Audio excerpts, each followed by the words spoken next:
Како ја оценувате 2021 година во однос на безбедноста во сообраќајот? Републичкиот совет за безбедност на сообраќајот на патиштата континуирано се залага за унапредување на безбедноста во сообраќајот и намалување на бројот на загинати и повредени лица во сообраќајни незгоди. Во 2021 година, според неофицијалните податоци, можеме да кажеме дека има значително намалување на бројот на сообраќајни незгоди и на бројот на загинати и повредени лица во нив во однос на минатата година. Во 2020 година во Република Северна Македонија во сообраќајни незгоди животот го загубиле 125 лица, што е најмал број во последните 10 години. Имаме ли сообраќајна култура или се уште сме далеко од тоа? За жал, се уште не можеме да речеме дека сообраќајната култура и етиката во сообраќајот се на задоволително ниво. Републичкиот совет за безбедност на сообраќајот на патиштата работи на подигање на свеста на сите учесници во сообраќајот, на сочување и ползување на придобивките од позитивните промени во навиките и културата на однесување во сообраќајот, како и на изградување на систем на општествени вредности во кои безбедноста и етиката во сообраќајот ќе заземат соодветно место. Во таа насока, во 2021 година, меѓу другите активности, Републичкиот совет за безбедност на сообраќајот на патиштата издаде повеќе изданија, меѓу кои и прирачник за возачи почетници, кој е добро систематизиран и сликовит подсетник за законските и методичките обврски на секој возач почетник.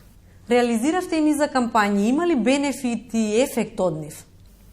Во 2021 година Републичкиот совет за безбедност на сообраќајот на патиштата реализираше голем број на превентивни кампањи, од кои како позначајни се издвојуваат кампањите Стави појас, жените возат одговорно, Европска недела на мобилност, како и летната кампања која се спроведуваше под мотото Вози одморен и која ја реализира Републичкиот совет за безбедност на сообраќајот на патиштата и Министерството за внатрешни работи.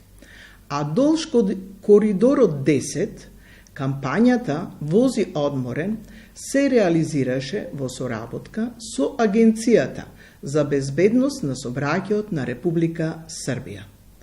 Во текот на цела 2021 година се спроведуваше кампањата да ги заштитиме децата во сообраќајот, а во есенските месеци кампањата Безбедно возење со трактор.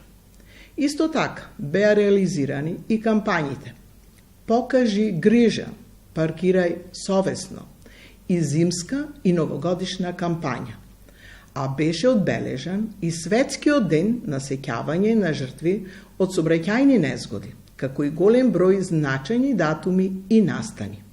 Сите кампањи беа успешно реализирани со голем број на активности на терен, во директна комуникација со учесниците во сообраќајот, но исто така беа и соодветно медиумски поддржани и промовирани.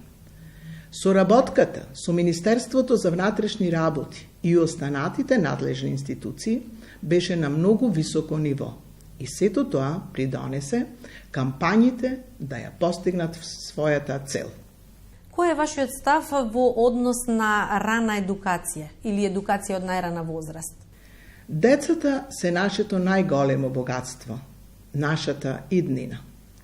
Императив на сите нас е да ја зголемиме нивната безбедност во сообраќајот, со што ќе заштитиме нашата иднина. Тие се најранливата категорија учесници во сообраќајот и токму затоа Републичкиот совет за безбедност на сообраќајот на патиштата во текот на целата година спроведуваше најразлични активности посветени на нив. Неодамна беше издадена и промовирана брошурата Правила за малите пешаци, како и наш придонес во грижата за безбедноста и заштитата на децата, учесници во сообраќајот. За крај, што ќе им порачате на учесниците во сообраќајот? 22 година нека биде најбезбедна досега. Среќна нова 2022 година.